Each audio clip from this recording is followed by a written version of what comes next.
Am I gonna sleep on the streets? You can't freak out.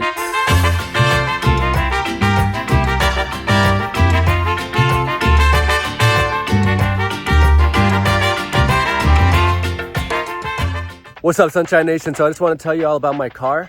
My car had broken down and I had to go down to Honolulu to pick it up because it was getting fixed in Honolulu. And so I had to get on a bus to go pick it up. The bus routes are kind of interesting. They only go to one city. And so I had to get off the bus a few times. And it was a pretty crazy experience because every time I got off the bus, people would tell me different things. They said, you have to go to this city and that bus would take you to this city. And so I'll listen to that and I go on the buses. And then halfway through the bus ride, I'd find out, oh, this bus is not going to the dealership. It's going to this city instead. And I'd say, what? Why did this person tell me that this bus was going to the dealership? And so it's very confusing. And I had to get on 4 buses. And then finally on the 4th bus, the guy told me, he said, this is not going to the dealership, but we can drop you off kind of a few miles away from the dealership. And I said, just drop me off. I'll run there. But the only problem was it was starting to become a little bit late. And so I was afraid that the dealership was gonna close. I kept looking at the time like, hey, do you know when we're gonna be there? So it was taking so long to get there that I finally looked at the time and it was supposed to close at 7 and it was already 7:02. And I was thinking to myself, how am I gonna get home without my car? Do I have to take another bus? I asked the bus driver, I said, is there any other buses, just in case I don't make it in time? Are there any other buses that can take me home? And he said, no, I mean, try calling this number.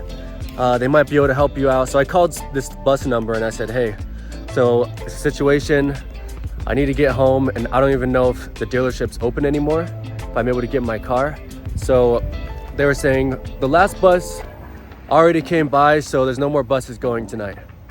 So I was thinking, man, I really got to find a way to get my car then, because if not, where am I going to sleep? Am I going to sleep on the streets? I got off the bus a few miles away from the dealership and I sprinted. And I was just saying a prayer in my mind. I was like, please God, I'm gonna figure out a way to get to this dealership without having any problems. And so I was running, I was sprinting. I got there super late, about 8 o'clock. And the thing closed at 7. And so at 8 o'clock, I showed up at the dealership. I didn't really see anybody there. And I was just walking around. I walked over to the Honda part of the dealership and the door was still open. So I walked inside and I was just praying. I said, please God, please help them to, you know, make an exception to let me take my car. And I walked in and there's just a bunch of cleaners there. And so I asked some of the cleaners like, hey, is there anybody here who can help me get my car? I'm a little bit late. The bus rides were running late. And so I explained to them what happened. And they said, you know, there's just one more guy who's just about to leave in a few minutes. And he's just in his office wrapping things up. And so I was like, yes, I ran in there and there's this dude in there. He's like, hey, you know, this place closed like an hour ago, right?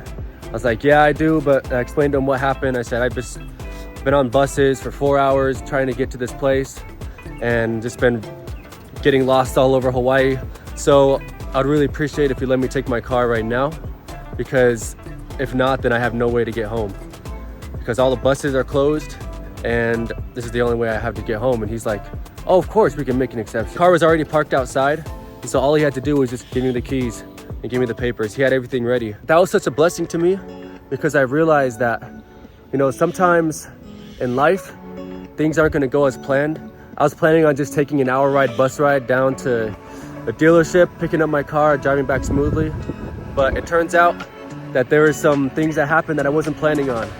Multiple bus routes, multiple places to go, and buses running late, all that stuff. You can't really control that stuff. And so when there's stuff that you can't control, you can't freak out. You cannot stress out because what am I gonna do? Am I gonna go run to the buses and make them go faster? Like there's nothing I can do. I'm not gonna drive the bus faster. So you have to make sure that whenever there's things that you cannot control, that you're not stressing out and that you're just trusting that everything will work out in the end. I'm not saying that every time everything will work out just like you want it, but in this case, I think God was trying to show me that even though things don't seem like they're going as planned or they don't go exactly as planned, you will still be blessed. I still got my car and I was still able to drive home. And just showed me that God was still taking care of me, even though the circumstances were crazy, even though the buses were running late, even though, you know, I got on some bus that went to the wrong city.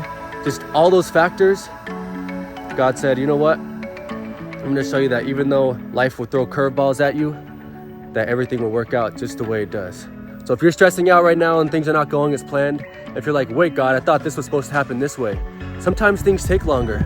Always remember, don't freak out.